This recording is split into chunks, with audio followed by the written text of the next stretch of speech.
As promised, today I'm starting off my series of videos about plot structure with a review of Save the Cat by Blake Snyder.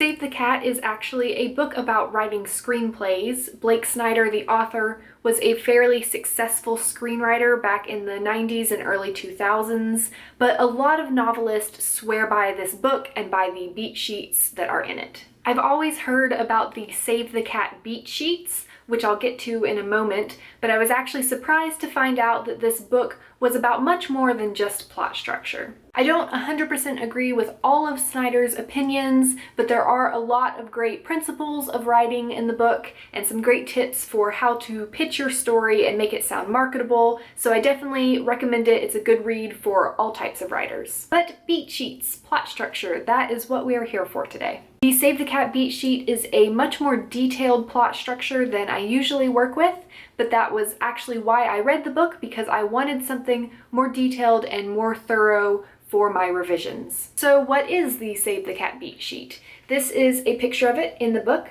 I'm going to go through all of the different parts. It's based on a 3-act structure and just lays out all the different plot points and the segments of your story that you should have. Your story starts with an opening image, which sets the mood and tone of your story and establishes your main character. The first 10% of the story is the setup. This is where you introduce the world, all of your major characters, any small things that might become significant later on. And within that 10%, you have a moment that is called the theme stated. And this is where usually a secondary character says something to your main character that doesn't seem too important at the time, but ends up being the theme of the whole story. At the end of the setup, you have a catalyst, which is an event that changes everything for your character, makes them think differently about something, and from the catalyst all the way up until Act 2, that section of the story is called the debate. It's exactly what it sounds like. It's the main character deciding if they're going to do anything about this catalyst moment, what they're going to do. Then at the end of the debate, you have a plot point that Snyder calls the break into two.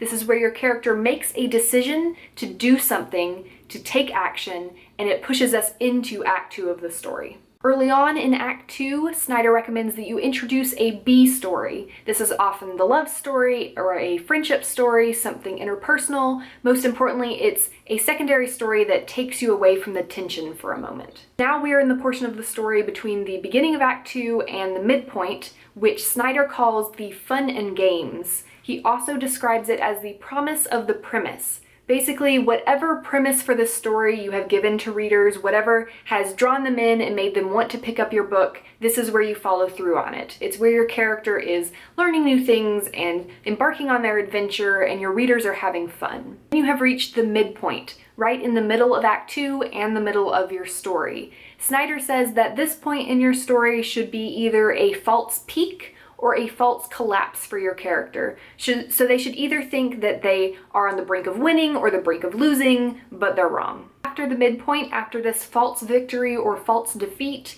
you move into a portion of the story called Bad Guys Close In. This is obviously where the bad guys are getting worse, your hero's team is falling apart, things aren't looking so great for them. Then you reach the all is lost moment. Snyder says that this should be the opposite of your midpoint. So if your midpoint was a false victory for your character, then the all is lost moment is a false defeat, or vice versa. He also says that at this moment in the story, your character should catch a whiff of death. They should realize just how bad the stakes are, or at least your readers should. Then right before moving into Act 3, there is a black moment for your character, where everything just sucks. There doesn't seem to be much of a point in moving on or trying anymore. Then, miraculously, your character reaches the break into 3, which is where we are moving from Act 2 to Act 3, and the answers are revealed. Your character is able to figure out what they need to do to defeat the bad guys. Then you have the finale, where your character is acting on this thing that they have figured out. They are defeating the bad guys, conquering their inner demons, and saving the day. Then, at the very end, you have your final image, which should be the opposite of the opening image. It should show the change that your character and or their world have gone through. So that is the Save the Cat beat sheet. Like I said, it is very detailed. I think that if you tried to follow it too much to the letter, take it too literally, then your story could possibly become formulaic. But if you're using it as a way to guide your story, to figure out the pacing and the timing of certain events, I think it can definitely make your story stronger, and that's why I'm using it to guide my revisions. Maybe it can help you, whether you are drafting or revising this month, to figure out the direction of your story. If not, don't worry, I have many more forms of story structure that I'm going to talk about in the coming weeks, and hopefully you'll be able to find one that works for you. And that's it for today, nerds. I will see you this Sunday at 7:30 Eastern Time when we will be having a live write-in for Camp Nano.